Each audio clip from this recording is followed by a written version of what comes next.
our bodies actually do require water and also minerals, sodium, potassium, calcium, and many other minerals. So how does the kidney achieve this task of ensuring that the body has sufficient water and also has sufficient minerals? That is a discussion that rotates around osmoregulation. So, of course, osmoregulation is a challenge that different organisms actually do face, depending on the environments that these organisms live in. The osmoregulatory challenges that organisms on land face are not the same as those that live in aquatic environments. So in our discussion of osmoregulation, we are going to look at how osmoregulation is achieved in humans first, and this is our presentation here. And then we shall also look at osmoregulation in other organisms. And in that presentation, we shall look at excretion and osmoregulation at the same time in the different organisms. So the discussion will still be about the fact that water has to be conserved, or sometimes that you have organisms that are actually faced with the challenge of having excess water. So how do they get rid of this water? So those are discussions that are going to follow after this. In this presentation, we're only looking at what happens in human nephrons. How do the nephrons achieve osmoregulation? So let's start. And the processes require water, because water is actually medium for chemical processes of the body.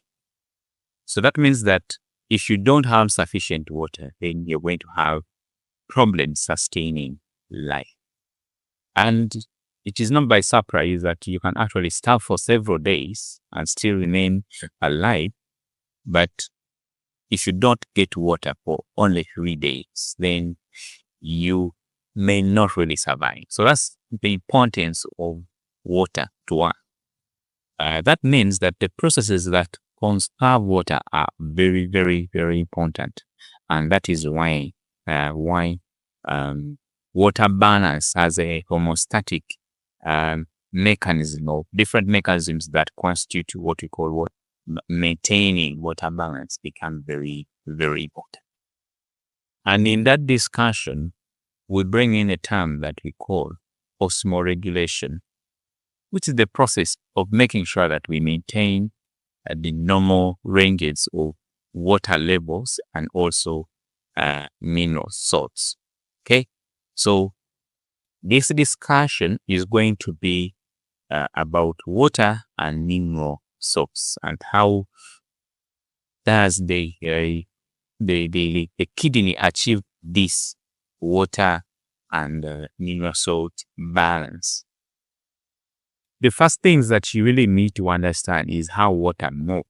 The movement of this water gives us an indication. So in this discussion, the emphasis is about maintaining water balance, and then also a balance of the mineral salts that are required. Which ones should be eliminated, which ones should not be eliminated. So understanding the terminology is related to the movement of water, that will become very key in our discussion that we are going to have. So again, to talk about the movement of this water, we need to first understand what osmotic pressure is and how does it relate to osmoregulation. So in our first definition of osmoregulation, we say that it is about maintaining of water and mineral salt balance. That was the definition we had. So in this definition of osmoregulation, we are bringing in a new term called osmotic pressure. We are saying that osmoregulation is a regulation of the internal osmotic pressure for optimum cellular function. So that means that there should be optimum osmotic pressure for the cells to work quite well. So how does, what is this osmotic pressure? Therefore, you remember the discussions about osmosis, where you had an Irish potato, which is a living tissue. You put salt in there, and then you see water moving in there. That is osmosis. So that the pressure that is exerted by the water when it has moved into a region of high solute concentration, that pressure is actually what we call osmotic pressure. So here, you're saying that the pressure that is exerted by a solvent, which is usually water, usually water, and when it moves across semi-permeable membrane because of osmosis, that experiment that you did, where you have a tomato, your Irish potato, you cut it, you put a hole there, you put sugar, and then you put it in water, and then the water moves through that Irish into the point where, into that hole that contains sugar. That is osmosis happening. Okay. Now, when this water has moved into such a tissue, it exerts pressure. That pressure is what we call osmotic pressure. Okay. So this pressure moves because, this movement of this water is because of the high solid concentration.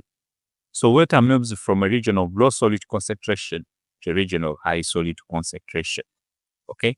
Until you have an equilibrium that is being expressed. And this is basically what we see in the NF. So the kidneys are very important in doing that role of balancing water and mineral salts. Remember these mineral salts, they don't exist as a complete salt, but as a sodium chloride. No, it just exists as sodium ion and the chloride ion. So they these salts actually exist as individual ion, okay, because they come from that dissociation. So the electrolytes, sodium chloride, for example, dissociates into its corresponding ions. And the ions that we shall be discussing in this presentation, sodium, potassium, chloride, and then calcium ions, very, very important. This is not to mean that other ions are very important. They are not regulated in a similar way. Okay, so that means that if these ions are not well, and they're not having, we don't have them in the normal ranges. That is, if we are not having them, a lot of them, hyper, or that we are not having less of them, that is high, let us say, hyponatremia, hypernatremia, that is hypernatremia, high sodium, hyponatremia, low sodium ions in the body. So you don't want to have such situation whether hypo. So we need to have the normal ranges.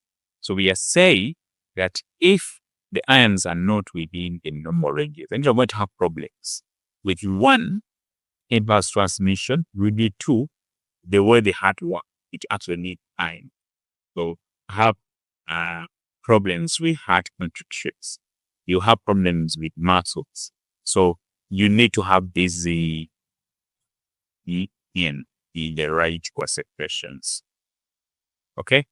So given the fact that osmoregulation is concerned with these two things, water and salts, that means that if we maintain this within normal ranges, then cells will be able to function normally. Enzymes will also be able to function normally.